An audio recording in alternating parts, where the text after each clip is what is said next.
Good evening friends, मेरा नाम है अजीत सिंह और मैं स्वागत करता हूं आपका अजीत सिंह क्लासेस में। अभी तक हमने विभाज्यता के नियम पढ़े, कुछ जिनका रिवीजन अभी हम करके उसके आगे बढ़ेंगे। आइए, अभी तक हमने क्या पढ़ा है देखिए।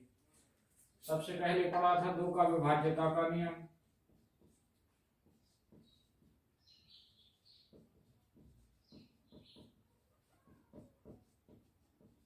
दो का विभाज्यता का नियम क्या कहता है?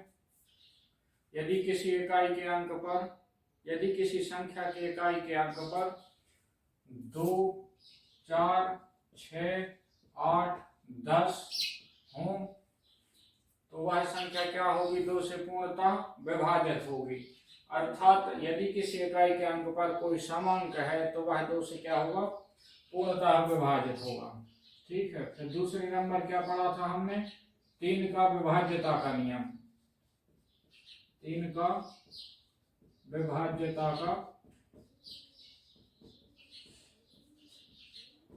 3 का विभाज्यता का नियम क्या कहता है? यदि किसी संख्या के अंकों का योग 3 से विभाजित है तो वह संख्या जो है वह 3 से पूर्णतः विभाजित होगी। जैसे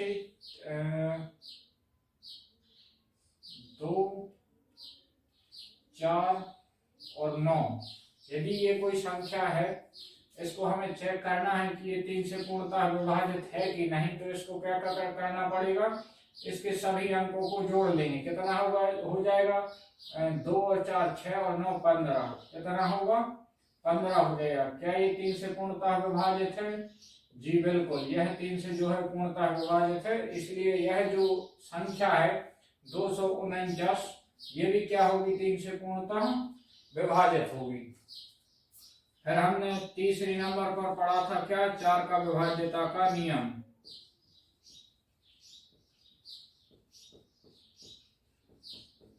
4 का विभाज्यता का नियम क्या कहता है? यदि किसी संख्या के दहाई तक के अंक 4 से विभाजित होता है तो वह संख्या क्या होगी?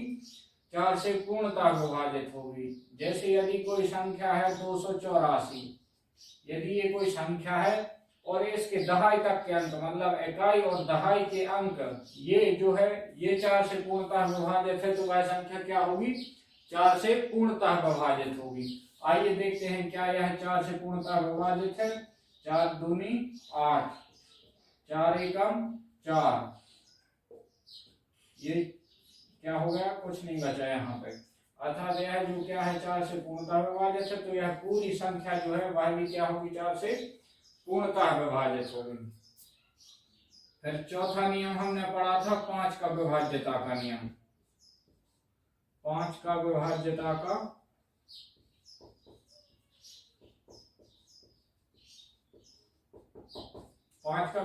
का नियम क्या कहता है?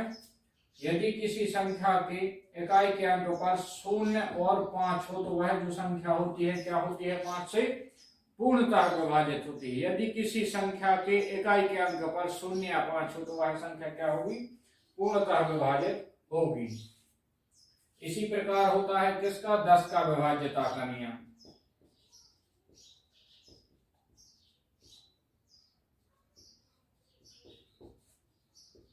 10 का विभाज्यता का नियम क्या कहता है?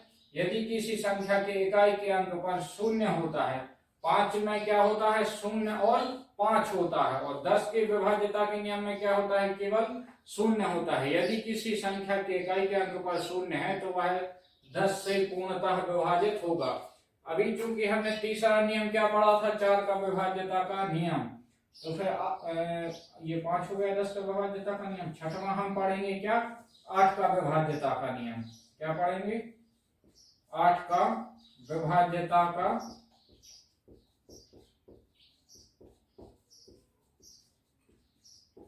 8 का विभाज्यता का नियम क्या कहता है? जैसे कि 4 का विभाज्यता का नियम कहता है कि संख्या के पीछे के 2 अंक यदि 4 से विभाजित है तो वह संख्या पूर्णतः 4 से विभाजित होगी। चाहे वह 50 अंकों की संख्या हो या 100 अंकों की संख्या हो, उससे कोई फर्क नहीं पड़ता। लेकिन यदि 4 से विभाज्यता का नियम कहता है कि यदि संख्या के पीछे के 2 अंक यदि 4 से विभाजित है तो वह पूरी संख्या क्या होगी, 4 से पूर्णतः विभाजित होगी। इसी प्रकार 8 का विभाज्यता का नियम कहता है कि यदि किसी संख्या का आखिरी के 3 अंक यदि 8 से पूर्णतः विभाजित है तो वह संख्या क्या होगी, 8 से पूर्णतः विभाजित होगी। जैसे यदि कोई संख्या है, कौन सी, कोई भी मान लेते हैं, जैसे 8 8 8 ही मान लेते हैं और आगे कोई भी लिख दें, 2 7 इतना लिख दें, और यदि ये जो 3 अंक हैं ये 8 से विभाजित है तो वह संख्या पूर्णतः 8 से विभाजित होगी। आइए देख लेते हैं, ये तो हमने अभी मन से बनाई है। जैसे 2 7 8 8 8 लिखा है, इसको देखते हैं क्या यह 8 से पूर्णतः विभाजित होगी। तो 8 तेरी 24, बचा कितना, 3, नीचे आएंगे कितने, 8 आएंगे, 8 दूनी 16, 8 तेरी 24, 8 चौकी 32 है ना, 8 चौकी 32, बचा कितना, 6। अब ये वाले 8 आएंगे, 8 चौकी 32, 8 पंच 40, 8 छः 48, 8 7 56, 8 अठैया 64, कितना हो गया, 8 अठैया 64, बचा कितना, 4 बचा ना।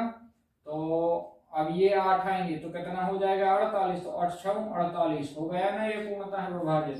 तो यदि किसी संख्या के आखिरी के 3 अंक यदि 8 से विभाजित है तो वह संख्या, फर्क नहीं पड़ता कि उसमें कितने अंक है, 8 से पूर्णतः विभाजित होगा। तो अभी तक हमने कितने नियम पढ़ चुके हैं, 1 2 3 4 5 6। 7वां नियम होता है किसका, 7 का विभाज्यता का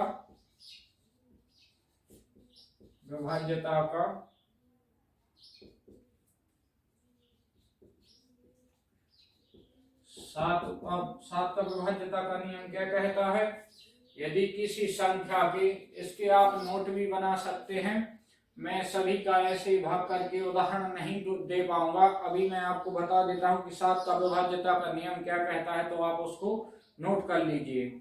यदि किसी संख्या के इकाई के अंक को छोड़कर बाकी की संख्या में इकाई के अंक का दुगना करके घटाने पर यदि 7 से विभाजित होता है, मतलब यदि इकाई के अंक को दोगुना करने पर उस बाकी की शेष संख्या से घटाएंगे और यदि वह 7 से विभाजित होगा तो वह संख्या क्या होगी, पूर्णतः 7 से विभाजित होगी। अब आखिरी का सबसे महत्वपूर्ण जो बचता है वो होता है 11 विभाज्यता का नियम। यह विभाज्यता के नियम में सबसे महत्वपूर्ण होता है 11 विभाज्यता का नियम। तो अभी हम उसके बारे में जानेंगे कि 11 विभाज्यता का नियम क्या होता है। मैं आपसे बार बार को कह रहा हूं कि मेरी इस वीडियो को लाइक कीजिए, चैनल को सब्सक्राइब कीजिए और वीडियो को शेयर भी कीजिए। इसकी लिंक को आप शेयर कीजिए ताकि सभी लोगों के लिए यह जानकारी हो सके कि यहाँ पर कंपटीशन की फ्री में कोचिंग कराई जा रही है और पूर्ण कंप्लीट सिलेबस कराया जाएगा।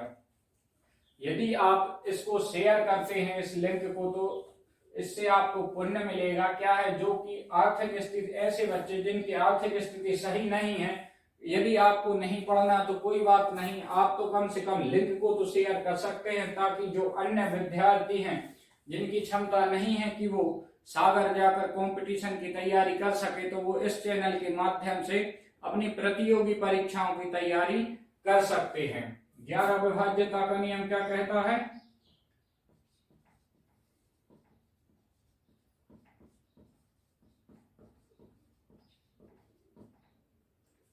ग्यारह विभाज्यता का नियम तो बहुत कुछ कहता है। यदि समांकों का योग और विषमांकों का योग का अंतर यदि 11 से विभाजित होता है तो वह 11 से पूर्ण। आइए 11 की विभाज्यता को नियम को अपन उदाहरण से जानते हैं। यदि कोई संख्या लिख लेते हैं 5 1 2 और 6। आइए देखते हैं कि इसको हम 11 की विभाज्यता के नियम के अनुरूप कैसे ढाल सकते हैं। यदि 11 की विभाज्यता के नियम में सबसे आसान विधि बता रहा हूं। करना क्या है, ये जो आपका इकाई का अंक है यहाँ से शुरू कीजिए और बीच के अंक को आप छोड़ दीजिए। क्या करिए, छोड़ दीजिए, ठीक है। इनका योग कीजिए, कितना हो जाएगा 1 + 6 है ना, और इनका अंतर, ठीक है। अब किन को घटाना है इनमें से 5 और 2 को, 5 और 2 को जोड़ देंगे पहले, कितना हो जाएगा 7, तो ये भी 7 ऋण ये भी 7 बराबर कितना हो गया 0। यदि किसी संख्या के सम और विषम स्थानों के योग का अंतर 0 अथवा तो 11 अथवा तो 11 का कोई गुणा जाता है तो क्या होगा, वह 11 से पूर्णतः विभाजित होता है। कोई अन्य उदाहरण देखते हैं, कितना 9 2 8 4। आइए देखते हैं क्या करना है, पहले इकाई के अंक से स्टार्ट करना है और बीच के अंक को छोड़ देना है, फिर बीच के अंक को पकड़ना है और इस अंक को छोड़ देना है, क्योंकि ये तो हमने पहले ही ले लिया था। तो क्या करेंगे हम यहाँ पे 2 + 4 माइनस 8 + 9, कितना लिखेंगे 8 + 9 कितना आ गया 4 + 2 कितना हो गया 6 ऋण 9 8 कितना हो गया 70। यहाँ पे 0 नहीं आया, कितना आया 11 है ना, -11 आया, अर्थात यह जो संख्या आ गया क्या है 11 आ गया।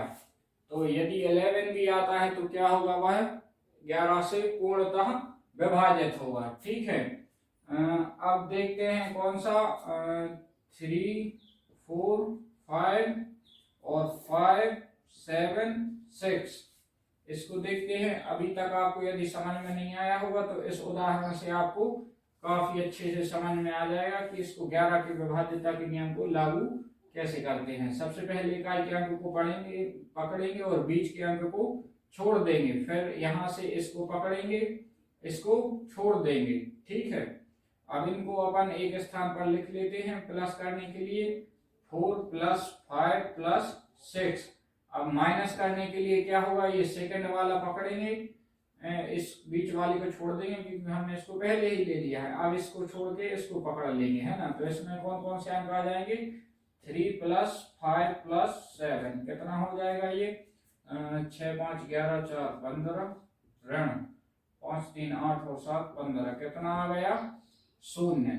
अब ये 0 आ चुका है तो यह क्या होगा 11 से पूर्णतः विभाजित होगा। विभाज्यता के नियम में सबसे महत्वपूर्ण नियम यही है, और भी आगे विभाज्यता के नियम आते हैं। यदि आप लोगों को कोई भी और समझना हो, जैसे 6 का हो गया, शायद 6 का रह गया है, बाकी तो हो गए हैं, और 13 का, यदि आपको वो भी समझना है तो आप कमेंट में लिखिए, तो मैं आपको अलग से उसकी वीडियो बना दूंगा। बाकी की अगली वीडियो में हम आपको सिखाएंगे बोर्ड मास के नियम, बोर्ड मास क्या होता है पूरा, उसके सवाल भी करवाएंगे। अभी तक हमने कोई भी सवाल नहीं किया है तो वीडियो पर लाइक कमेंट और सब्सक्राइब नहीं आ रहे हैं।